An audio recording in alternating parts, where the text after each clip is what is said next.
नमस्कार, अपनी खबरों में आप सभी का बहुत स्वागत है। मैं हूं आपके साथ माजिद अंसारी। चलिए बुलेटिन की शुरुआत करते हैं सबसे पहले बड़ी खबर से। जयपुर क्राइम ब्रांच का ऑपरेशन क्लीन स्वीप। जी हां, मादक पदार्थ तस्करों पर क्राइम ब्रांच की दबिश। जयपुर में एक साथ 40 जगहों पर दबिश दी गई। क्राइम ब्रांच ने 13 तस्करों को गिरफ्तार किया है। 45 ग्राम स्मैक, 1.5 किलो गांजा जब्त किया है। 1,95,000 की नकदी भी बरामद की है। यही नहीं, लग्जरी कार और एक स्कूटी भी जब्त की है। तो बड़ी खबर इस वक्त आपको बता दें कि जयपुर क्राइम ब्रांच का क्लीन ऑपरेशन, जी हां, ऑपरेशन क्लीन स्वीप में बड़े पैमाने पर मादक पदार्थ को जब्त किया है। जी हां, जयपुर में एक साथ 40 जगहों पर दबिश दी गई और 13 तस्करों को गिरफ्तार किया गया है। इस दौरान आपको बता दें कि 45 ग्राम स्मैक, 1.5 किलो गांजा जब्त किया है और इसके अलावा 1,95,000 की नकदी भी बरामद की है और साथ में लग्जरी कार और एक स्कूटी भी जब्त की है। तो बड़ी खबर इस वक्त आपको बता दें, जयपुर क्राइम ब्रांच का ऑपरेशन क्लीन स्वीप में बड़ी कामयाबी मिली है। मादक पदार्थ तस्करों पर 40 जगहों पर दबिश दी गई है। और अब खबरें फटाफट अंदाज में। जयपुर में संस्कृत शिक्षा विभाग ने ऑनलाइन पढ़ाई के लिए ऐप लॉन्च किया है। संस्कृत शिक्षा मंत्री डॉक्टर सुभाष गर्ग ने ऐप लॉन्च किया है। ऐप से कक्षा 3 से 12 तक के विद्यार्थियों की पढ़ाई हो सकेगी। राजस्थान में कोरोना की रफ्तार बेलगाम होती दिखाई दे रही है। प्रदेश में रोजाना 1300 से ज्यादा पॉजिटिव केसेस सामने आ रहे हैं। जिस रफ्तार से कोरोना के केस बढ़ रहे हैं, अगर यही रफ्तार रही तो जल्द ही रोजाना 1500 से ज्यादा केस आ सकते हैं। इस बीच आज जयपुर में 3 मौत की खबर है। समर्थन मूल्य पर चारा खरीद के लिए किसान सांसदों से मुलाकात कर रहे हैं। साथ ही विधानसभा में संकल्प पारित करने की मांग को लेकर विधायकों से भी मिल रहे हैं। जयपुर शहर के सुभाष चौक इलाके में आज पटाखों की गोदाम में आग लगी। आग में झुलसने से एक व्यक्ति घायल हो गया, जिसका उपचार के दौरान मौत हो गई। जांच में सामने आया है कि रिहायशी इलाके में मकान में अवैध रूप से पटाखे जमा थे, जिसके चलते आग लग गई थी। जयपुर में रफ्तार के कहर का सीसीटीवी फुटेज सामने आया है। सीसीटीवी फुटेज में लापरवाह कार चालक बच्ची को रौंदता दिखाई दे रहा है। गनीमत यह रही कि बच्ची सुरक्षित है। नए पद स्थापन पर ज्वाइनिंग न करने वालों को संस्कृत शिक्षा मंत्री ने साफ हिदायत जारी कर दी है और आदेश की अनदेखी करने वालों को कार्रवाई की चेतावनी दी है। प्रदेश में अनाज की भंडारण क्षमता बढ़ाने की तैयारी है। राज्य की 120 सहकारी समितियों में नए गोदामों का निर्माण होगा। इस कार्य पर 17 करोड़ रुपए की राशि खर्च होगी और इसके भंडारण क्षमता में 15,000 मीट्रिक टन का इजाफा होगा। असहाय लोगों को गेहूं आपूर्ति करने में जयपुर शहर सबसे आगे है। कोरोना काल में सरकार ने 30,000 लोगों को जयपुर शहर में 2500 रुपए की आर्थिक सहायता उपलब्ध कराई और इसके बाद अब 30,000 परिवारों को 301 मीट्रिक टन गेहूं वितरित किया जाएगा। 35 साल बाद राजधानी जयपुर के नजदीक कनौता बांध पानी से लबालब भर गया है। जयपुर शहर और आसपास का पानी अभी भी कनौता बांध में पहुंच रहा है और 2 फीट पानी के भराव के बाद बांध ओवरफ्लो हो जाएगा। और खबर जयपुर से है। चलिए जोधपुर की 10 बड़ी खबरें देखते हैं। और जोधपुर में north west railway employees union ने रेलवे के निजीकरण के खिलाफ विरोध प्रदर्शन किया। प्रदर्शनकारियों ने कहा कि निजी हाथों में देने से रेल बहुत महंगी हो जाएगी और देश का आम उपभोक्ता रेल सेवा का लाभ नहीं ले पाएगा। जोधपुर शहर की सड़कें हल्की बारिश भी झेल नहीं पा रही हैं। शहर के diesel shed road, Nehru park road सहित 2 दर्जन मुख्य सड़कों पर गड्ढे हो चुके हैं, जिनसे आने जाने वालों को काफी परेशानियों का सामना करना पड़ रहा है। जोधपुर के डॉक्टर एसएन मेडिकल कॉलेज ने 2 लाख कोरोना टेस्ट का आंकड़ा पार कर लिया है। यहां जिले के अलावा संभाग के अन्य जिलों से भी कोरोना टेस्ट के लिए आते हैं। 7 मार्च से viral diagnostic research laboratory microbiology विभाग ने कोविड जांच प्रारंभ की है, जहां रोज 4000 सैंपल की जांच हो रही है। जोधपुर शहर में बढ़ते कोरोना संक्रमण के बीच पुलिस एक्शन में आ गई है। आज शहर के पावटा चौराहे पर पुलिस ने बिना मास्क लगाए घूम रहे 2 दर्जन लोगों को चालान काटे हैं। राजस्थान राज्य विधिक सेवा प्राधिकरण ने 9 दिन तक चलने वाले वृक्षारोपण महाअभियान में 1 लाख पौधे लगाने का लक्ष्य तय किया है। विधि सेवा प्राधिकरण ने 15 अगस्त से प्रदेश भर में वृक्षारोपण महाअभियान का आगाज किया है।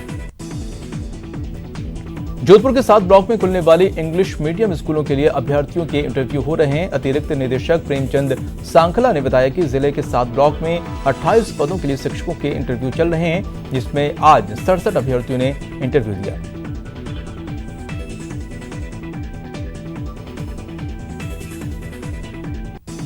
जोधपुर के प्रतापनगर स्थित AESI अस्पताल से एक मुजरिम गार्ड को चकमा देकर फरार हो गया। मुजरिम को कोरोना टेस्ट करने के बाद ESI अस्पताल में आइसोलेशन में रखा गया था। इस बीच पुलिस ने नागौर से फरार मुजरिम को गिरफ्तार कर लिया है।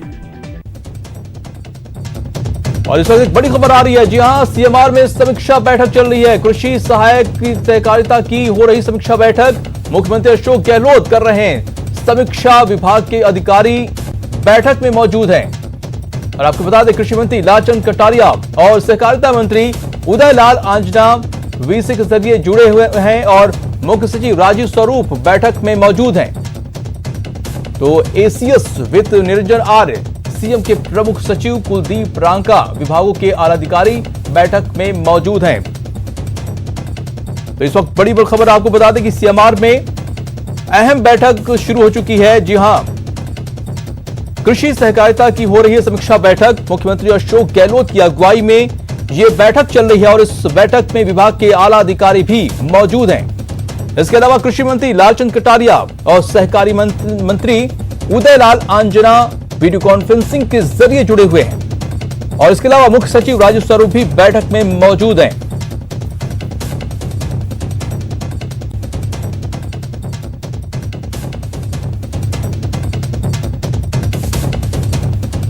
मुख्यमंत्री अशोक गहलोत की अगुवाई में यह अहम बैठक चल रही है। CMR में कृषि सहकारिता की समीक्षा बैठक चल रही है। जी हां, विभाग के आला अधिकारी भी इस बैठक में मौजूद है और साथ में कृषि मंत्री लालचंद कटारिया और सहकारिता मंत्री उदयलाल आंजना भी वीडियो कॉन्फ्रेंस के जरिए जुड़े हुए हैं इस बैठक में और साथ में मुख्य सचिव राजीव स्वरूप भी मौजूद हैं। और फिर से देखते हैं खबरें फटाफट अंदाज में। उदयपुर की कनोट थाना पुलिस ने एक राहगीर से बाइक छीनने के आरोप में 2 लुटेरों को गिरफ्तार किया है। आरोपियों से पूछताछ में पुलिस को कई खुलासे की उम्मीद है। उदयपुर IG विनीता ठाकुर ने आज पुलिस लाइन के जवानों के साथ सज्जन सेंचुरी में श्रमदान किया। पिछले 20 दिनों से सज्जनगढ़ सेंचुरी में पुलिस के जवान श्रमदान कर रहे हैं और वहां से अल्टीना का हानिकारक पौधा हटाकर यहां हरे भरे छायादार और फलदार वृक्ष लगाने की तैयारी कर रहे हैं। उदयपुर के वल्लभनगर थाने में NDPS से जुड़े मामले को लेकर पुलिस की चुप्पी कई सवाल खड़े कर रही है। गौरतलब है कि NDPS मामले में वल्लभनगर में थानाधिकारी सुमेर सिंह के निलंबन के बाद नए लगाए गए थानाधिकारी को भी 1 सप्ताह में ही हटा दिया गया। उदयपुर नगर निगम के कर्मचारियों में एक बार फिर संक्रमण फैलने लगा है। इसी के चलते अब निगम के पार्षदों में रोग प्रतिरोधक क्षमता बढ़ाने के प्रयास शुरू हो गए हैं। निगम के महापौर GS टांक ने स्वयं सभी पार्षदों के लिए योगा सेशन रखा। उदयपुर नगर निगम में कर्मचारियों के कोरोना संक्रमित आने के चलते आगामी 3 दिनों तक आमजन के प्रवेश को वर्जित कर दिया गया है। निगम में 3 दिनों तक सिर्फ आवश्यक कार्य के कर्मचारी ही प्रवेश करेंगे। उसके अलावा आम जनता को प्रवेश नहीं दिया जाएगा। उदयपुर के प्रतापनगर थाना इलाके में एक व्यक्ति ने आत्महत्या कर ली है। पत्नी से कलह के बाद शख्स ने खुदकुशी कर ली है और मामले में जांच शुरू हो गई है। उदयपुर के भींटर में आज एक ट्रक बेकाबू होकर पलट गया है। बताया जा रहा है कि हल्की बारिश से सड़क पर हुई फिसलन से यह हादसा हुआ और हादसे में कोई हताहत नहीं हुआ। उदयपुर में आज केंद्रीय श्रम संगठनों की अपील पर इंटक में से जुड़े लोगों ने सत्याग्रह किया और इंटक ने केंद्र सरकार की नीतियों को श्रमिक विरोधी बताया और निजीकरण को लेकर सरकार का विरोध किया। उदयपुर के भूपालपुरा इलाके में आज कॉलोनी वासियों ने एक बाइक चोर को रंगे हाथों पकड़कर उसे पुलिस के हवाले कर दिया। उदयपुर के सीवान थाना इलाके में आज 2 बाइक सवार लुटेरों ने लूट की वारदात को अंजाम दिया। पीड़ित की रिपोर्ट पर पुलिस ने आसपास लगे CCTV कैमरों के आधार पर जांच शुरू कर दी है। और खबर भरतपुर से, आपको बता दें कि भरतपुर के संभागीय कार्यालय में श्री गिरिराज गोवर्धन तीर्थ विकास परिषद की बैठक आयोजित हुई। इस दौरान परिक्रमा मार्ग में हो रहे अतिक्रमण को हटवाने के अलावा साफ सफाई रखने के भी निर्देश दिए गए। भरतपुर के कामा में पुलिस ने 11 पेटी अवैध शराब जब्त की है। पुलिस ने अवैध शराब का परिवहन कर रही मारुति भी जब्त कर ली है। भरतपुर में उत्तर प्रदेश के बरसाना की ओर जाने वाली केपी ड्रेन की चेन संख्या 816 का गेट दबंगों ने देर रात खोल दिया, जिससे कामा थाने के गांव ठाड़ा बगीची बझेरा के किसानों की 100 बीघा ज्वार और बाजरे की फसल जलमग्न हो गई। भरतपुर में चारागाह भूमि पर दबंगों द्वारा अतिक्रमण किए जाने की शिकायत को लेकर ग्रामीणों ने संभागीय आयुक्त से मुलाकात की और अतिक्रमण को हटवाने की मांग की। भरतपुर में नाबालिग से छेड़छाड़ के मामले में 2 साल से फरार चल रहे आरोपी को पुलिस ने गिरफ्तार कर लिया है। आरोपी बयाना कोतवाली के बरखेड़ा गांव का रहने वाला है। भरतपुर बयाना तहसील के लगभग सभी गांवों की सड़कों की हालत गंभीर बनी हुई है। गांव पंचायत महलौनी के गांव कचैरा के रास्तों की खस्ता हालत लोगों को परेशानियों में डाल दिया है। भरतपुर में कोरोना के प्रति लोगों में जरा भी जागरूकता देखने को नहीं मिल रही है। शहर के मूरी 4 बाग स्थित रसद की दुकान पर राशन लेने वाले उपभोक्ताओं की भीड़ उमड़ पड़ी, जिसमें स्वास्थ्य मंत्रालय के दिशा निर्देशों की जमकर धज्जियां उड़ाई गई। भरतपुर में आम जनता को नगर निगम की उदासीनता का खामियाजा उठाना पड़ रहा है। सुभाष नगर में करीब 1 महीने से नाला निर्माण का काम मंद गति से चल रहा है, जिससे आने जाने वाले लोगों को भारी परेशानियों का सामना करना पड़ रहा है।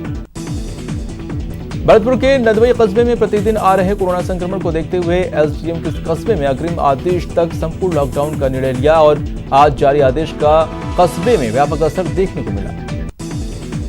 भरतपुर के संभागीय कार्यालय में श्री गिरिराज गोवर्धन तीर्थ विकास परिषद की बैठक आयोजित हुई, जिसमें गोवर्धन परिक्रमा मार्ग में पड़ने वाले करीब 2 किलोमीटर में विकास कार्य कराए जाने को लेकर चर्चा की गई। बीकानेर के नापास्तर में पुलिस ने किसानों के खिलाफ वर्दी फाड़ने और राज्यकार में बाधा डालने का केस दर्ज किया है, जिससे नाराज किसानों ने नापास्तर थाने का बाहर धरना शुरू कर दिया। किसान पुलिस से झूठे मुकदमे वापस लेने को कह रहे हैं। बीकानेर में न्यूज 18 राजस्थान की खबर का एक बार फिर असर हुआ है। न्यूज 18 पर खबर चलने के बाद इलाके की गंदी पड़ी नालियों की सफाई शुरू हो गई है। कोलायत में गंदगी के कारण लोगों का सांस लेना दूभर हो गया था।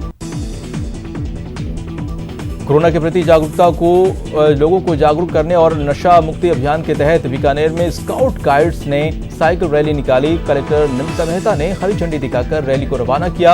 18 से 20 अगस्त तक 200 किलोमीटर की इस साइकिल रैली के जरिए लोगों को जागरूक किया जाएगा। राजस्थान राज्य विधिक सेवा प्राधिकरण के वृक्षारोपण अभियान के तहत आज बीकानेर के विश्नोई धर्मशाला में वृक्षारोपण किया गया। इस अवसर पर विभिन्न प्रजातियों के लगभग 200 पौधे लगाए गए। बीकानेर के खाजूवाला उपखंड अधिकारी मिथिलेश कुमार ने आज सामुदायिक स्वास्थ्य केंद्र का औचक निरीक्षण किया और कोरोना गाइडलाइन की पालना के आवश्यक दिशा निर्देश दिए। खाजूवाला उपखंड में 2 कोरोना पॉजिटिव रोगी मिलने के बाद स्वास्थ्य विभाग और प्रशासन पूरी तरह से अलर्ट है। बीकानेर में संविदा आयुष चिकित्सकों ने अपनी लंबित मांगों को लेकर कलेक्टर पर प्रदर्शन किया और चिकित्सा मंत्री के नाम कलेक्टर को ज्ञापन सौंपा। बीकानेर जिले में ब्लॉक स्तर पर स्थापित महात्मा गांधी अंग्रेजी विद्यालय में विभिन्न विषयों पर रिक्त पदों को भरने के लिए आज मुख्य जिला शिक्षा अधिकारी कार्यालय में साक्षात्कार किया गया।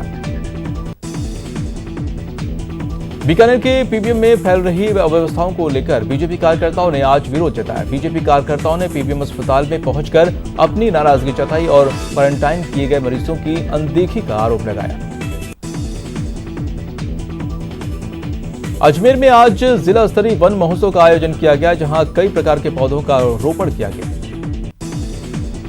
अजमेर के क्लॉक टावर थाना क्षेत्र में देर रात चोरों ने एक किराना की दुकान को अपना निशाना बनाया और लाखों रुपए का सामान सहित हजारों रुपए की नकदी लेकर फरार हो गए। इस घटना का सीसीटीवी फुटेज भी सामने आया है, जिसमें चोरी करते हुए 4-5 युवक दिख रहे हैं। कोरोना से अजमेर डिस्कॉम के 2 अधिकारियों की मौत के बाद अब डिस्कॉम प्रशासन ने नए निर्देश लागू किए हैं। अब दफ्तर में प्रवेश से पहले थर्मल जांच के अलावा ऑक्सीमीटर जांच भी जरूरी कर दी गई है। अजमेर में गैरेज कारखाने के बाहर आज रेलवे कर्मचारियों ने अपनी मांगों को लेकर जोरदार नारेबाजी कर प्रदर्शन किया और केंद्र सरकार पर गंभीर आरोप लगाए। अजमेर में एक युवक को शेयर मार्केट में ज्यादा फायदा पहुंचाने की बात कहकर उसके साथ 76 लाख रुपए की ठगी का मामला सामने आया है। पीड़ित की रिपोर्ट पर पुलिस मामला दर्ज कर जांच शुरू कर दी है। अजमेर के अलवरगेट थाना क्षेत्र में घर में लगे सिलेंडर में अचानक आग लगी। मकान मालिक ने सूझबूझ दिखाते हुए जलते सिलेंडर को घर से बाहर फेंक दिया, जिससे एक बड़ा हादसा टल गया। अजमेर में लगातार बढ़ रहे कोरोना केसेस के बीच अजमेर डिस्कॉम प्रशासन ने आज अपने मुख्यालय में कोरोना गाइडलाइन की पालना के लिए आकस्मिक निरीक्षण अभियान चलाया। चेकिंग अभियान के दौरान 20 कर्मचारी बिना मास्क लगाए काम करते पाए गए। अजमेर के मसूदा में कांग्रेस विधायक राकेश पारीक ने कहा है कि उन्होंने हक की लड़ाई के लिए आलाकमान का दरवाजा खटखटाया था। उन्होंने कहा कि अपनी ही सरकार में हक की लड़ाई लड़ने पर मजबूर हो रहे थे। पायलट के सबसे विश्वास पात्र विधायक रहे हैं। पारीक ने कांग्रेस आलाकमान की तारीफ की।